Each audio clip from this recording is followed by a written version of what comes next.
The lockers at Riverside Academy cost more than most teachers' cars, but they made the same hollow thunder when a human body slammed into them.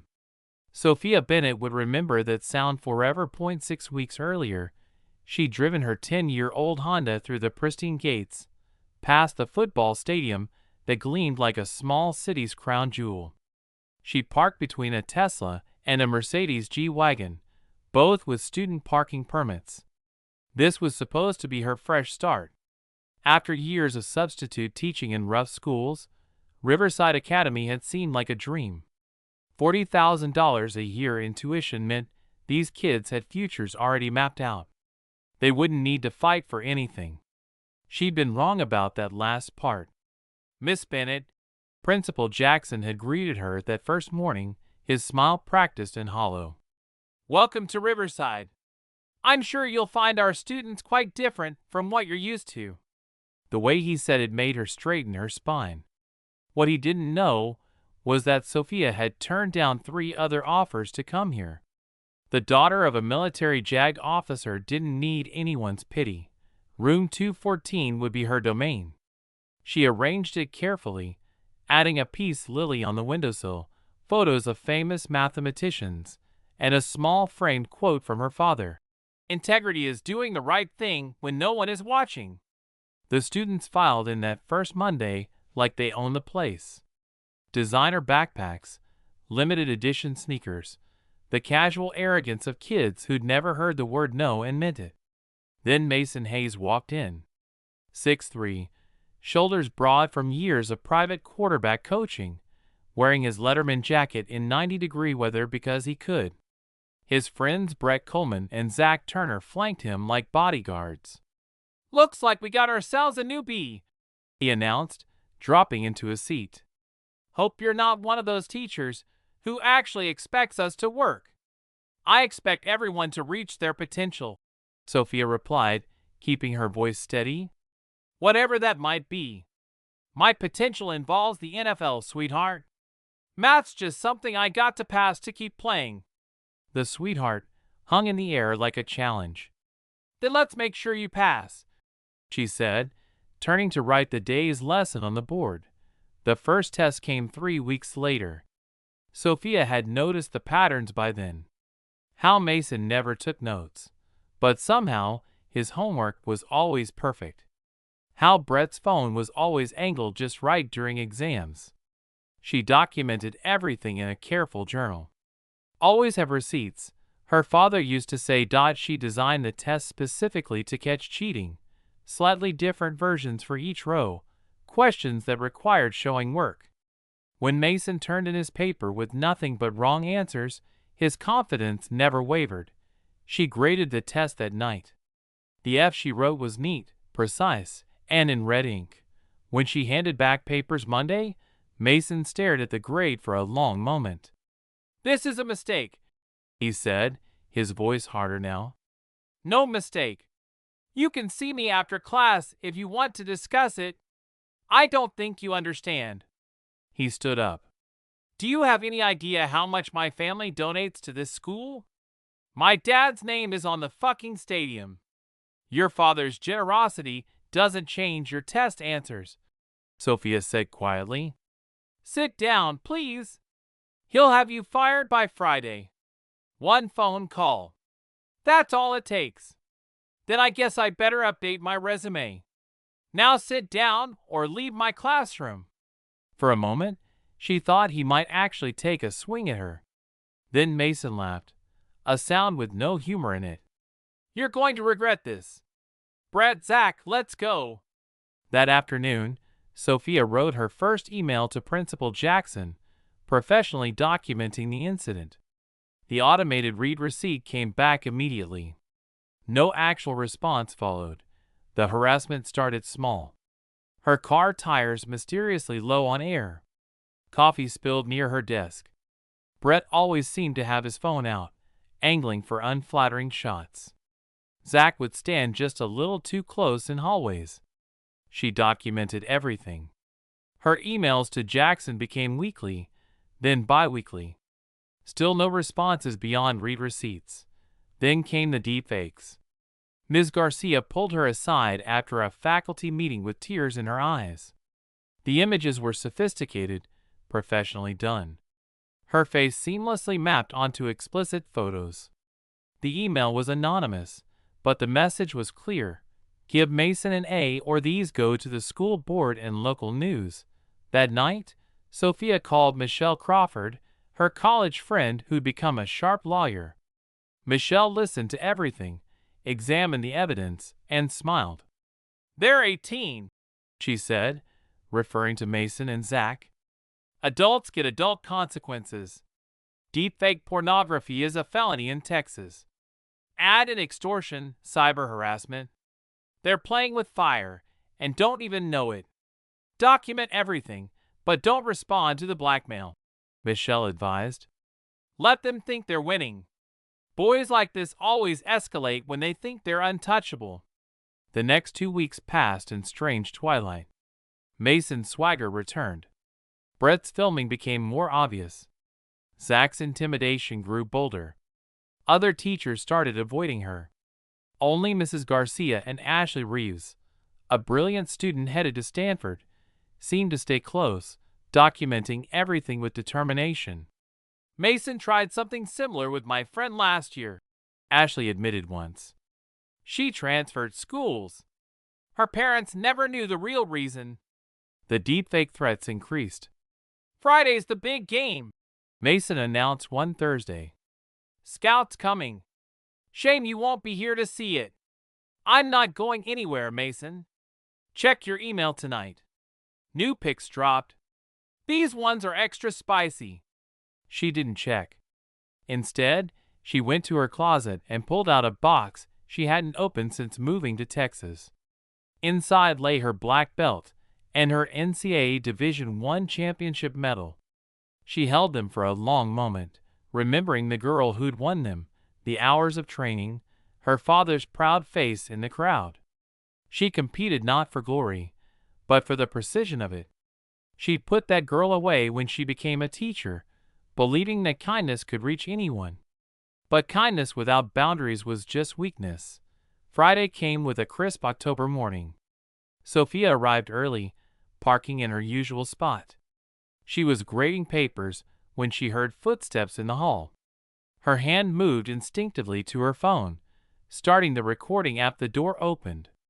Mason entered first, his game jersey pristine, eye black already applied. Brett followed with his phone. Zach came last, closing the door with a soft click. "Big day, Miss B," Mason said, moving closer. "You excited?" "Class doesn't start for another hour, Mason." "Nah, see, it can't." He perched on her desk, deliberately knocking over her coffee mug. "Oops." She stood slowly, very aware of the locked door, the three of them and one of her. Her heartbeat stayed steady, though. Muscle memory was already calculating distances, angles. "I need you boys to leave now." "Boys?" Mason laughed. "We're men, sweetheart. And men take what they want." He grabbed her wrist, not hard enough to bruise, but firm enough to make a point. Zach moved to block the door. Brett kept filming. "Let go," she said quietly. "Or what? You'll email Jackson again? He doesn't read them, you know. I made sure of that." His grip tightened. "Or maybe you'll give me that A I deserve. And we can all move on." "You're making a mistake, Mason." "No, you made the mistake." He leaned in close. "Now you're going to learn what happens when you disrespect the wrong people." He shoved her backward. Her hip hit the desk corner and she gasped. "Yeah, that's right," Zach encouraged. Brett's phone caught everything. "On your knees," Mason snapped. "Apologize. Beg me to forgive you." Sophia straightened slowly. "Last chance," she said, her voice carrying something new. Not fear, not anger, just certainty. "Walk away, all of you, right now." "You threatening me?" Mason lunged forward, his right hand reaching for her throat. The movement was so fast, Brett's camera barely caught it. Sophia stepped inside his reach, her left hand gripping his wrist while her right arm swept under his armpit. Her hip turned, loaded his weight, and the world spun. The throw was textbook perfect. 10 years of muscle memory compressed into a single moment. Mason's feet left the ground. For a moment, he seemed suspended in air, his face shifting from aggression to confusion to pure shock. Then gravity took over. He crashed into the cluster of desks with a sound like thunder, metal legs screeching against linoleum, papers exploding into the air. Mason hit the ground hard, all the air leaving his lungs. "Holy shit!" Brett whispered, his phone still recording. Zach charged from the door with a roar. 240 pounds of linebacker fury. But Sophia wasn't afraid. She pivoted, captured his arm, stepped across his body, and swept his leg. Zach hit the ground like a redwood tree. Before he could process what happened, Sophia had his arm extended, her knee controlling his shoulder. "Stop moving," she said calmly, applying just enough pressure. "Unless you want to explain to your coach why you can't play for 6 weeks." Zach went still. "Brett," Sophia said without looking at him, "you're still recording." "Good. Make sure you get this part." Mason was trying to get up, gasping. "You're done. You attacked us." "That's assault." "Self-defense," Sophia corrected. "You entered my classroom without permission, locked the door, made verbal threats, put hands on me first. And your friend here recorded everything. He'll delete it." "Will he?" "Brett, you planning to destroy evidence of a crime? That's a felony, too." Brett's face had gone pale. I didn't. Just what? Just assaulting a teacher? Just committing extortion with those deep fakes? Oh yes, I know about those too. Kept every email.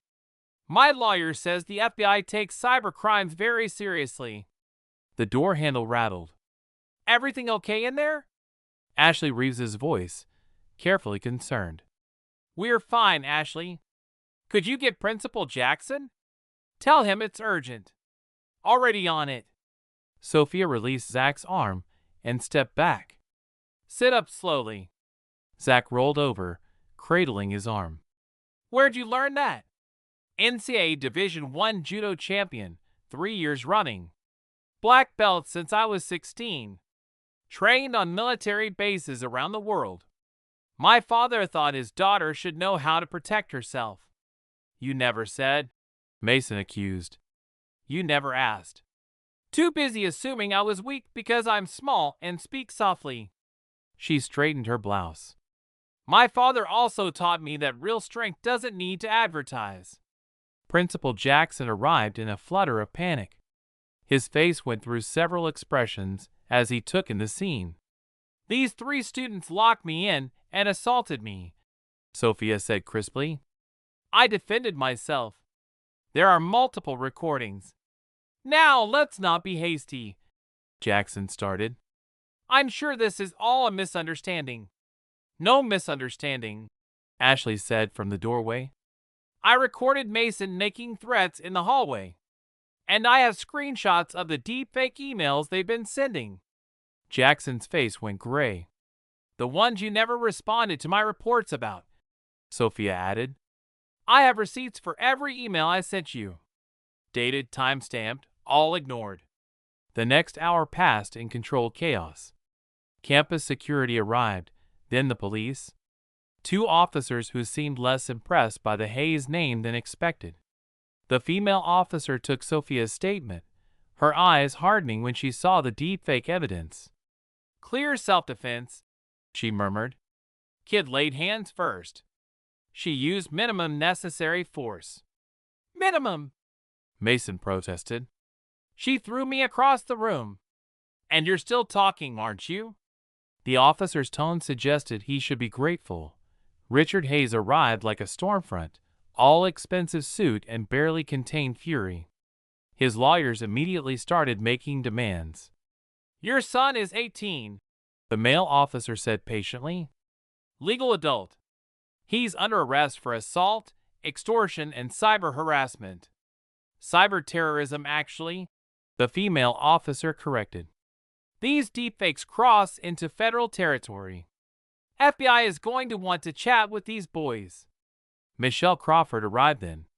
She took in the scene with quick assessment, her smile sharp. Mr. Hayes, I'm Miss Bennett's attorney. Shall we discuss your son's multiple felonies, or would you prefer to start with a civil suit? This is extortion, Richard sputtered. No, extortion is threatening to release falsified pornographic images unless someone changes a grade. Which reminds me, I've already filed preservation orders for all electronic devices. Amazing what metadata can reveal.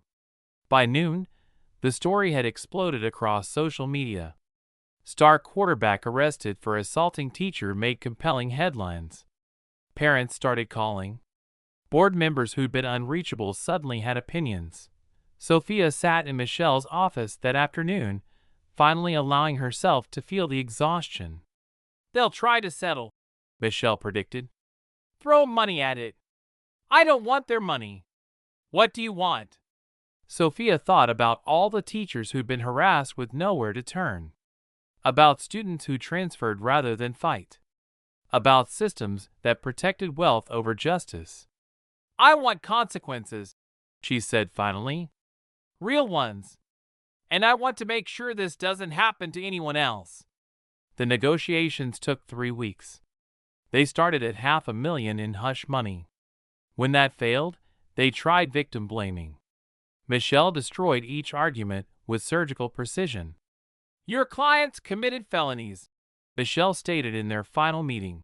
On camera, with multiple witnesses, against a teacher with a spotless record who happens to be a veteran's daughter. Imagine how that plays in court.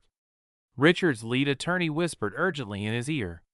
The man who'd stormed in making threats now looked older, grayer. What do you want? He asked directly. Sophia spoke for the first time in the meeting. Mason gets expelled.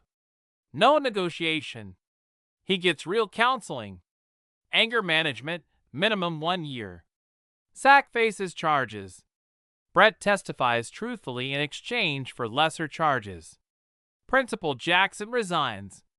And the school implements mandatory training on harassment and appropriate reporting procedures. That's it? No. You also fund a legal defense program for teachers facing harassment.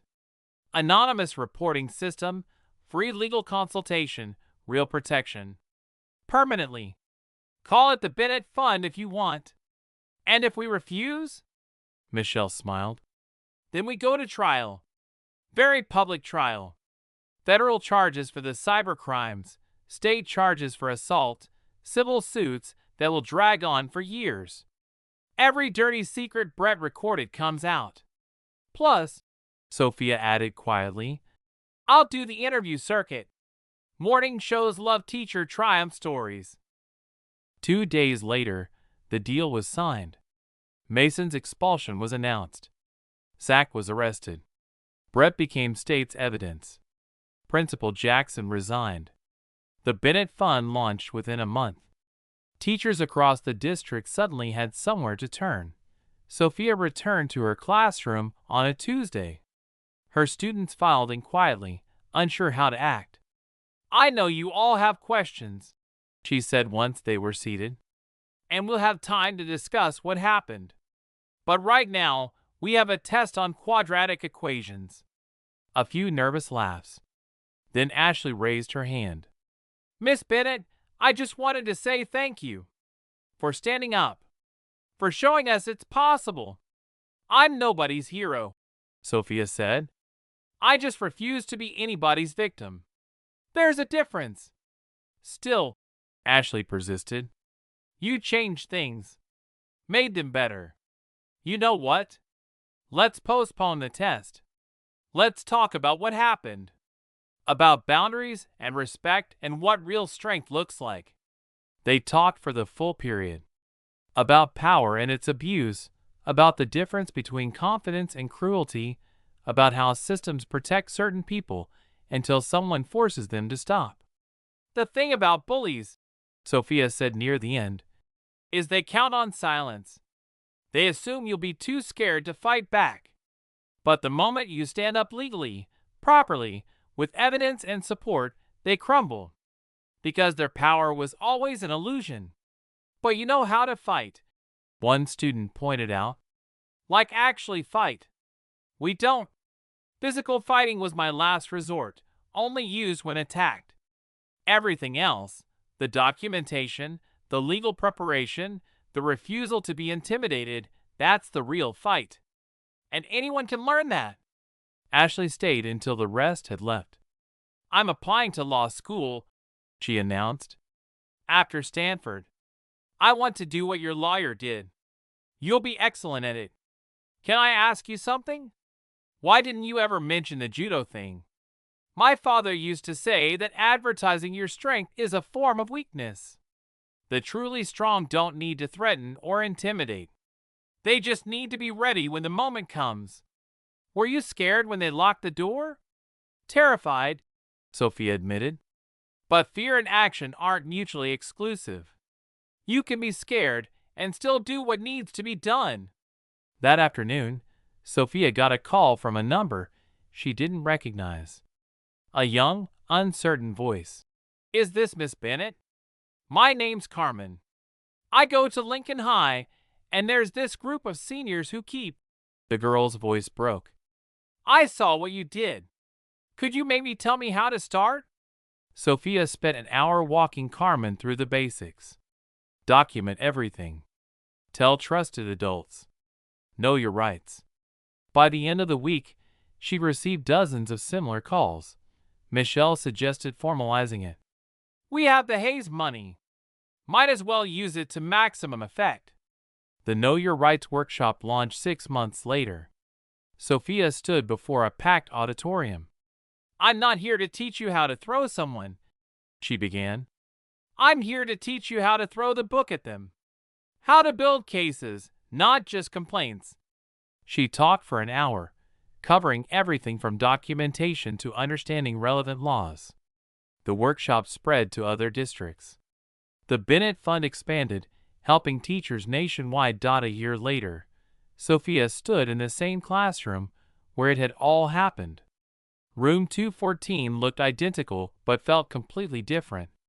On her desk sat a new photo next to her father's, from the first Know Your Rights workshop, her standing at a podium, looking small but standing tall. Sometimes late in the afternoon, she remembered the sound of Mason hitting those desks. The moment when she'd had to choose between backing down and standing up. But mostly she remembered Ashley's words.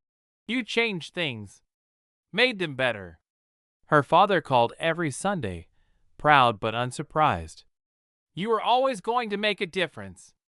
I just thought it would be through equations, not applications of force. It was both, Dad. The equation was simple. Documented evidence plus legal pressure equals justice. I just had to solve for X. And X was courage. Mine and everyone else who's been silent too long. The last time she saw Mason Hayes was at a grocery store 2 years later. He was bagging groceries, part of his court-ordered community service. Their eyes met across the checkout lane. He looked different, smaller somehow. Miss Bennett, he said quietly. She nodded. Mason. He struggled with the words. I'm sorry for everything.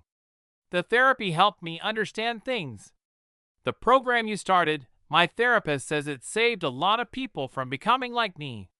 Or from being victims of people like I was. She didn't know what to say, so she simply paid for her groceries and left. But in the parking lot, she sat in her car for a moment. If Mason Hayes could learn and grow, maybe there was hope for everyone. Her phone buzzed with another email from a teacher seeking help. She forwarded it to the Bennett Fund team, knowing they'd respond within hours. The cycle continued, but it was different now.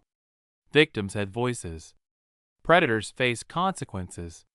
Systems were slowly, painfully changing. All because one teacher had refused to be run out of her classroom. The lockers at Riverside Academy still cost more than most teachers' cars, But now they also bore small plaques with the school's new motto: "Integrity is doing the right thing when everyone is watching." Sophia Bennett still taught math in room 214, but her greatest lesson had nothing to do with numbers and everything to do with value. The value of standing up, speaking out, and refusing to let power determine worth. And in faculty meetings, when new teachers looked overwhelmed, Sophia would catch their eye and nod. A small gesture that said, "You're not alone. We've got your back." Because that's what real education looked like. Not just teaching subjects, but teaching courage. Not just solving problems on boards, but solving problems in life. All because one woman refused to be afraid of boys who thought their names were bigger than justice. The equation, in the end, was simple: courage plus consequence equals change. And change, as any good teacher knows, is the most important lesson of all.